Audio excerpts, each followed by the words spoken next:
Now just for grins, let's see if there's something that says clear or cancel a display. Huh. I wonder if cancel would wipe everything out as well. I know this will work.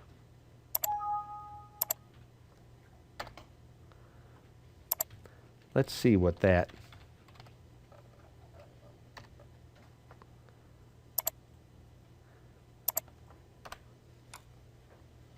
Cancel property. That's a cancel button though. Returns or sets a value. Yeah, I don't think that's going to do it. The cancel property is provided only for those objects that specifically behave as command buttons. I don't think that's going to work. It needs to work like a command button. Yeah, it says invalid use of property. Now that's interesting, isn't it?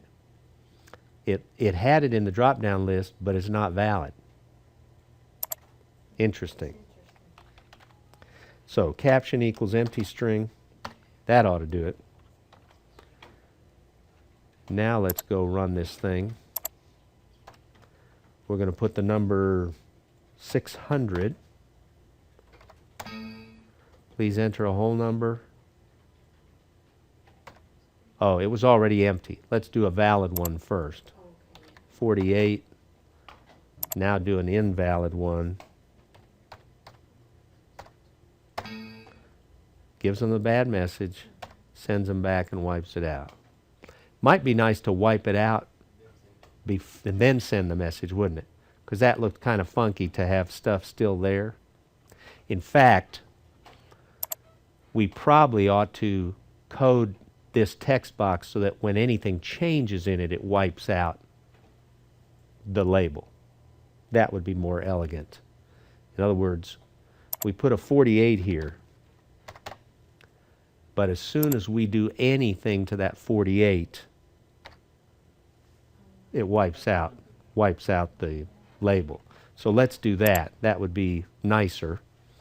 So we don't have to worry about doing it here. When do we want that to happen? In response to the onChange event of the text box. So let's go to the text box, txt number. There's the change event. That's its default event. So I'm going to put wipe out whatever's in the display anytime that number changes. So let's see if that works. I put a 48. As soon as I change it. So now I put a 22.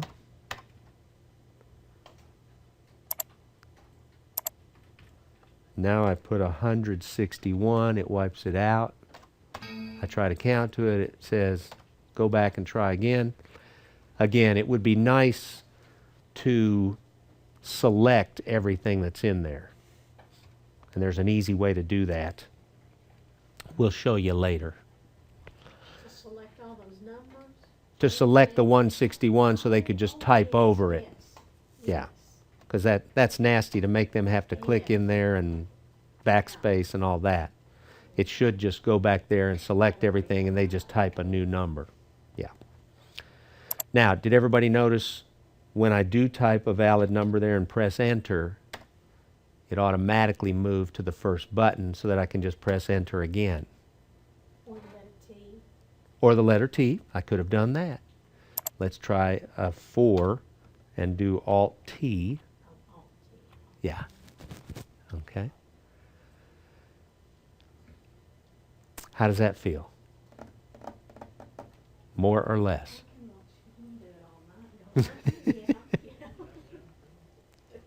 Let's go ahead and figure out that select that stuff. I don't want to leave this kind of nasty there. So let's do select all text in text box.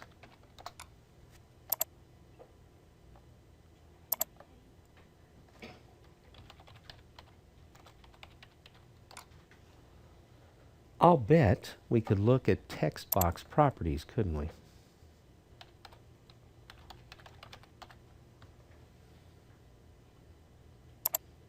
Cell text, cell start, cell length.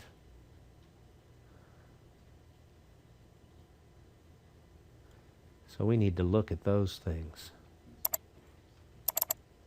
Cell text, cell start, cell length. The cell text property has a valid object, which would be a text box, and a string expression containing the selected text. But we don't know what the selected text is. So let's look at, what was it, cell start. The cell start property, the cell length property, I believe you use those in conjunction with each other.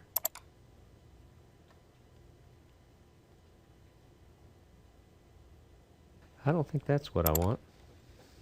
The cell start property says, for cell length and cell start, the valid range of settings is 0 to the total number of characters. Ah, okay. So you'd want to find out the length of the text in the text box and say select everything from 0 to length minus 1 or from 1 to length, depending on whether it's 0 based or not. Not as easy as just putting after TXT number dot. Select all. Text. Now you could write your own function that would always do that. So let's play around with this. I'll bet we can find something on the web pretty darn easily. Having searched on the web for VBA select all text in a text box, I found this. I remembered that we had to do 2 commands, but I couldn't remember what they were. We use the cell start and we say start at 0, which is the beginning character. How much length do we want to select once we pick the starting character? We want to select the whole length of whatever's in that text box. So I'm just going to copy these 2 commands. I'm going to go back to my code, and we want to do this when we send them back there, don't we?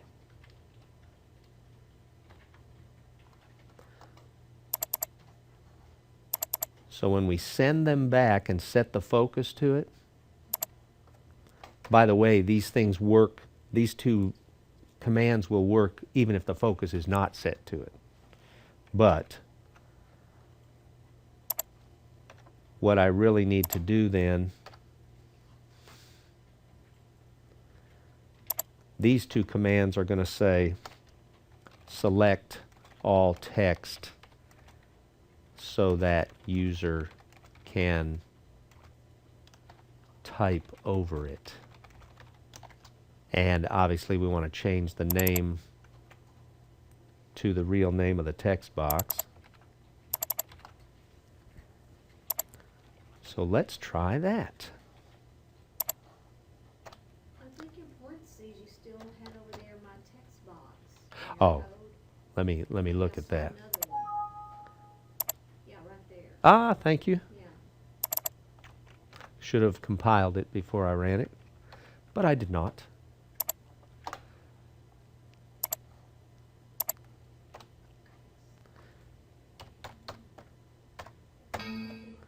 Please enter a whole number between 1 and 150. Selects it all.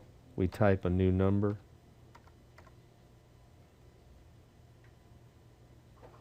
We click in the box.